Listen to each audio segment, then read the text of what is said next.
আসসালামু আলাইকুম। সবার আগে বাছাই করা 10টি আন্তর্জাতিক খবর জানিয়ে দেব। প্রথমেই থাকছে শিরোনাম। তবে তার আগে অনুরোধ থাকবে ভিডিওটিতে একটি লাইক দিবেন।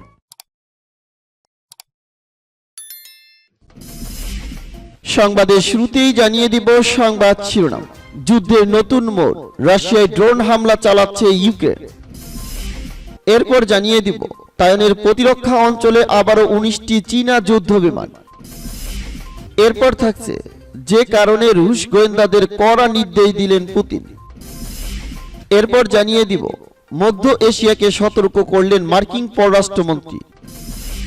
এরপর থাকছে সুইডেনকে ছাড়াই ন্যাটোর পথে ফিনল্যান্ড। এবং জানিয়ে দিব সর্বশেষ শিরোনাম, G20 পররাষ্ট্রমন্ত্রীদের বৈঠক শুরু হচ্ছে আজ। এতক্ষণ শুনছিলেন সংবাদ শিরোনাম, এখন শুনবেন সংবাদের বিস্তারিত। তো বন্ধুদের কাছে রিকোয়েস্ট হলো এই ভিডিওতে একটা লাইক দিবেন, আর ভালো লাগলে অবশ্যই বন্ধুদের মাঝে শেয়ার করে দিবেন। যুদ্ধের নতুন মোড়, রাশিয়ায় ড্রোন হামলা চালাচ্ছে ইউক্রেন। রাশিয়া ইউক্রেন যুদ্ধের নতুন মোড় নিতে যাচ্ছে বলে ধারণা করা হচ্ছে। রাশিয়া অভিযোগ করেছে ইউক্রেন তার দেশের ওপর ড্রোন হামলা চালাচ্ছে। এই প্রেক্ষাপটে রুশ প্রেসিডেন্ট ভ্লাদিমির পুতিন ইউক্রেনের সাথে তার সীমান্তে কড়াকড়ি আরোপের নির্দেশ দিয়েছেন। মঙ্গলবার ইউক্রেনের একটি ড্রোন মস্কোর থেকে 100 কিলোমিটার দক্ষিণ পূর্ব দিকে বিধ্বস্ত হয়।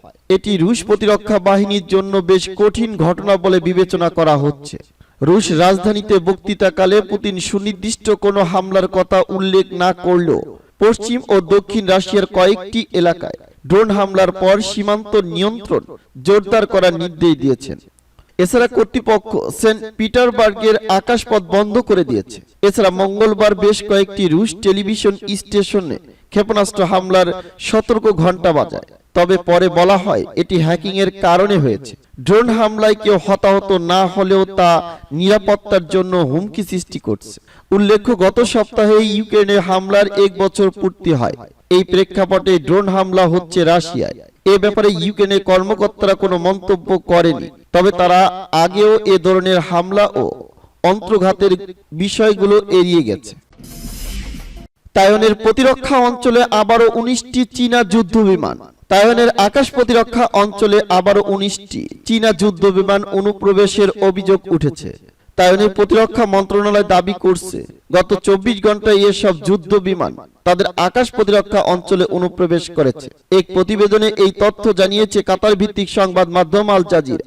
খবরে বলা হয়েছে বুধবার দ্বীপ রাষ্ট্রটির দক্ষিণ পশ্চিম দিকে যে 10 নামক চীনা যুদ্ধ বিমানগুলোর অনুপ্রবেশের কথা জানায় তাইওয়ান। একই দিনে আরো 6টি চীনা সামরিক বিমান এবং 3টি নৌযান তাইওয়ানে প্রবেশ না করলেও দেশটির সীমান্তের কাছে গিয়ে গেছে। তাইওয়ানের প্রতিরক্ষা মন্ত্রণালয় জানায় পরিস্থিতি পর্যবেক্ষণ করে বিমান বাহিনীকে যুদ্ধ বিমান প্রস্তুত ও উপকূলীয় ক্ষেপণাস্ত্র প্রতিরক্ষা ব্যবস্থা সক্রিয় করার নির্দেশ দেয় দেশটির সামরিক বাহিনী। স্বশাসিত দ্বীপ রাষ্ট্র তাইওয়ানকে নিজেদের বিচ্ছিন্নতাবাদী ভূখণ্ড হিসেবে মনে করে চীন। গত কয়েক বছর ধরে এক চীন নীতি বাদ দিয়ে তাইওয়ানের সঙ্গে কূটনৈতিক ও সামরিক সম্পর্ক গড়ে তুলেছে যুক্তরাষ্ট্র। বিষয়টি নিয়ে চীন মার্কিন উত্তেজনা বিরাজ করছে। তাইওয়ান ঘিরে নিয়মিত সামরিক মহড়া চালাচ্ছে বেইজিং। তাইওয়ানের দাবি দ্বীপটি দখলের মহড়া দিচ্ছে চীনের সেনাবাহিনী। তাইওয়ানের প্রতিরক্ষা মন্ত্রণালয়ে প্রকাশিত মানচিত্রে দেখা গেছে যুদ্ধ বিমানগুলো তাইওয়ানের চেয়ে চীনা উপকূলের বেশি কাছাকাছি ছিল। যুদ্ধ বিমানগুলো তাইওয়ানের আকাশ প্রতিরক্ষা অঞ্চলে প্রবেশ করলেও তাইওয়ান প্রণালী সংবেদনশীল মধ্যরেখা অতিক্রম করেনি। এই রেখাকে চীন ও তাইওয়ানের মধ্যে সীমানা রেখা হিসেবে বিবেচনা করা হয়। এর আগেও মার্কিন প্রতিনিধি পরিষদের সাবেক স্পিকার ন্যান্সি পেলোসি তাইওয়ান সফরে গেলে এই সীমানা রেখাকেও অতিক্রম করে তাইওয়ানের আকাশ প্রতিরক্ষা অঞ্চলে সামরিক মহড়া চালিয়েছে চীন। যে কারণে রুশ গোয়েন্দাদের কড়া নির্দেশ দিলেন পুতিন। রাশিয়ার প্রেসিডেন্ট ভ্লাদিমির পুতিন দেশটির কেন্দ্রীয় গোয়েন্দা বাহিনীকে সর্বোচ্চ সতর্কতা এবং তৎপরতার সঙ্গে কাজ করার নির্দেশ দিয়েছেন। পশ্চিমা দেশগুলোর গোয়েন্দারা সম্প্রতি ইউক্রেন যুদ্ধে বেশ তৎপর হওয়ায় পুতিন মঙ্গলবার দেশটির কেন্দ্রীয় নিরাপত্তা বাহিনীকে এ নির্দেশ দিয়েছেন। বাখমুত দখলের জন্য বর্তমানে ইউক্রেনের বাহিনীর সঙ্গে তীব্র লড়াই করছে রুশ সেনাবাহিনী। শহরটি দখলে মরিয়া হয়ে উঠেছে রাশিয়া। এরই মধ্যেই গুপ্তচর বৃত্তির সংখ্যা প্রকাশ করে রাশিয়ার ফেডারেশন সিকিউরিটি সার্ভিসকে সতর্ক থাকার নির্দেশ দিলেন পুতিন। রাশিয়ার পক্ষ থেকে জানানো হয়েছে, গণভোটে দখলকৃত 4 অঞ্চল না ছাড়ার শর্তে যুদ্ধ থামাতে শান্তি প্রস্তাবে আপত্তি নেই মস্কোর।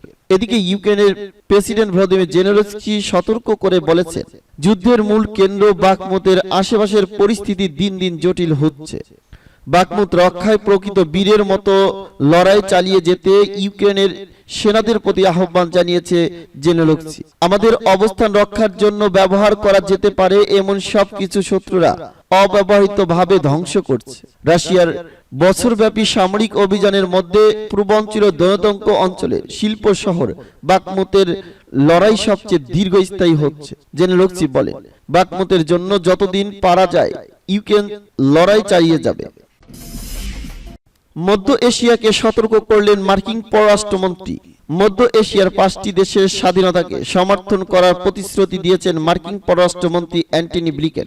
কাজাখস্তান সফরের সময় দেশগুলোর শীর্ষ কূটনীতিকদের সঙ্গে বৈঠকে ব্লিংকেন বলেন, যারা ঐতিহ্যগতভাবে মস্কোর কক্ষপথে রয়েছে তারা কেবল তাদের ভূখণ্ড নয়, আন্তর্জাতিক নিয়মের প্রতি রুশ আগ্রাসনের হুমকি উপেক্ষা করতে পারে না। মঙ্গলবার কাজাখস্তানের আস্তানায় আলোচনার টেবিলে মার্কিন পররাষ্ট্রমন্ত্রী প্রত্যেক দেশের সার্বভৌমত্ব, আঞ্চলিকতা এবং স্বাধীনতাকে সম্মান জানানোর উপর জোর দেন। কাজাখস্তানের স্বাধীনতা, সার্বভৌমত্ব এবং আঞ্চলিক অখণ্ডতার প্রতি সমর্থনের প্রতিশ্রুতি দিয়েছেন তিনি। যুক্তরাষ্ট্রের শীর্ষ কূটনৈতিক হিসেবে তিনিই প্রথম মধ্য এশিয়ায় সফর করলেন। ইউক্রেন যুদ্ধে নিরপেক্ষ অবস্থানে নিয়েছে মধ্য এশিয়ার দেশগুলো। রুশ আগ্রাসনের সমর্থন কিংবা যুদ্ধে যুক্তরাষ্ট্র ও পশ্চিমাদের নিন্দা জানায়নি। C5+1 একটি সভায় যোগ দিতে দেশটিতে সফর করেন তিনি। আঞ্চলিক সহযোগিতা বৃদ্ধির লক্ষ্যে কাজাখস্তান, কিরগিজস্তান, তাজিকিস্তান, তুর্কমেনিস্তান এবং উজবেকিস্তানের সমন্বয়ে 2015 সালে এই কূটনৈতিক সংলাপ প্রতিষ্ঠা করা হয়। সুইডেনকে ছাড়াই ন্যাটোর পথে ফিনল্যান্ড।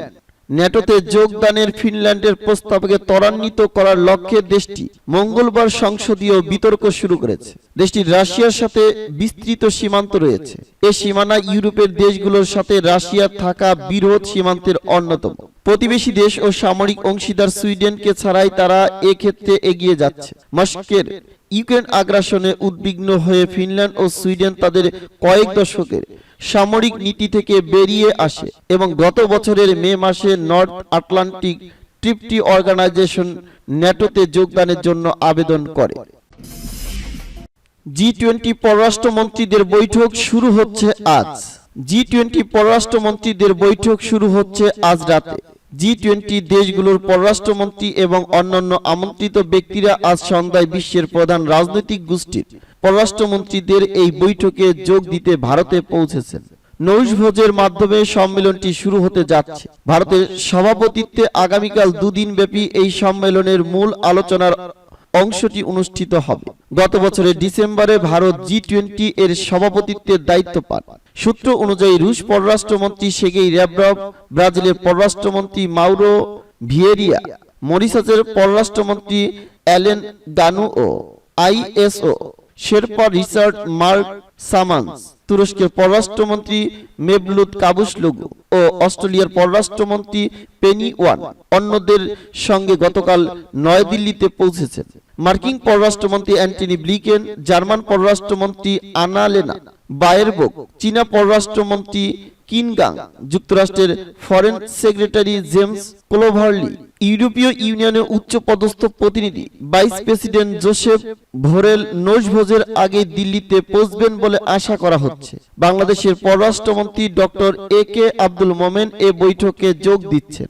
ভারত এই বছর 9 থেকে 10 সেপ্টেম্বর নয়াদিল্লিতে অনুষ্ঠিত হতে যাওয়া G20 শীর্ষ সম্মেলনে যোগদানের জন্য বিশেষ দেশ হিসাবে বাংলাদেশকে আমন্ত্রণ জানিয়েছে।